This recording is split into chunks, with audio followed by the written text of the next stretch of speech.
Soyez bénis, peuple de Dieu. Nous allons partager un passage rapidement dans 5 minutes et puis ensuite faire autre chose. 1 Samuel chapitre 13 verset 14 dit, dans ce passage, il est écrit que et maintenant ton règne ne durera point. L'Éternel s'est choisi un homme selon son cœur et de son peuple parce que tu n'as pas observé ce que l'Éternel t'avait commandé. Ici, c'est l'histoire de Saül. C'est Saül que Dieu avait choisi comme roi d'Israël. Bon, il était aussi demandé par le peuple, mais finalement Dieu a accepté que Saül soit le peuple et le roi du peuple. Et Dieu lui avait commandé d'obéir à une certaine règle qu'il n'a pas pu honorer le commandement de Dieu. Et après avoir désobéi à Dieu, Dieu a dit à Samuel de venir dire à Saül que Saül n'est plus le roi sur Israël, que Dieu s'est fait choisir un homme selon son cœur. Et ici, le besoin, c'est l'expression l'homme selon le cœur de Dieu. Si nous regardons ce monde, qui est-ce qui peut être un homme selon le cœur de Dieu? Il est très difficile d'être conforme au cœur de Dieu. David était un être humain, David avait des erreurs, il avait des défauts graves. Mais malgré tout ça, Dieu dit qu'il est un homme qui est selon lui son cœur. Pendant ce temps, David n'était pas encore sur la chaise royale. Au fait, le problème est que Dieu voyait quelque chose en David depuis qu'il était petit, ou depuis qu'il n'était même pas encore né.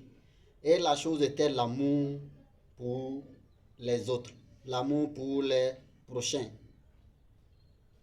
Quand tu vois tout le parcours de David, il a tellement aimé le Seigneur, il a tellement aimé les autres, il donnait sa place aux autres et il sauvait la vie des autres.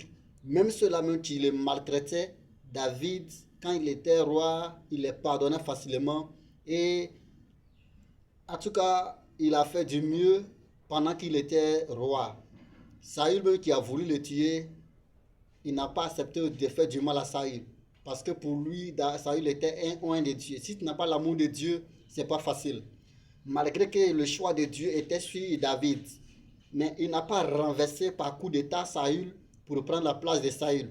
Mais il est resté dans l'obéissance, voyant Saül comme un leader, voyant Saül comme un maître, un chef, et il a maintenu l'obéissance face, le respect face à Samuel, à Saül. Et ce sont tous ces caractères d'amour, de respect de l'autre que Dieu voyait en lui et que Dieu a dit il est un homme selon son cœur. Et en plus, dans tous ces caractères, David était aussi un homme qui respectait Dieu. Et dans toutes les activités de David, il consultait Dieu à chaque fois qu'il voulait faire quelque chose. Et l'expression consulter Dieu, j'adore ça beaucoup. De nos jours, nous prions beaucoup. Oh, consulter Dieu, aller consulter Dieu, c'est comme si aller prier Dieu. C'est comme si aller exposer ses besoins à Dieu pour entendre la pensée de Dieu, pour entendre la vie de Dieu par rapport à ceux dont tu allais devant lui. Donc aujourd'hui, quand tu vas devant Dieu pour prier, pour chercher la face de Dieu pour un besoin, c'est comme si tu allais consulter Dieu. C'est comme si tu allais consulter Dieu pour voir aussi lui sa participation, sa pensée par rapport à ce que tu veux entreprendre ou ce que tu veux faire.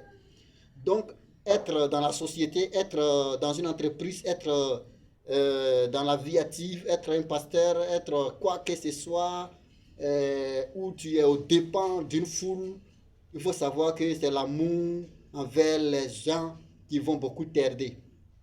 Et il y a aussi une idée claire cachée dans cette affaire. David ne méritait même pas d'être sur la chaise royale de Saül quand Saül a échoué. Mais pourquoi Dieu a pris David pour le mettre à la place de Saül? C'est parce que David avait un cœur d'amour. Voilà pourquoi la place qu'il ne méritait pas, Dieu l'a pris pour l'envoyer là-bas. Donc si tu as de l'amour pour tes prochains, le Seigneur Jésus-Christ est capable même de te donner les choses dont tu ne méritais pas. Voilà.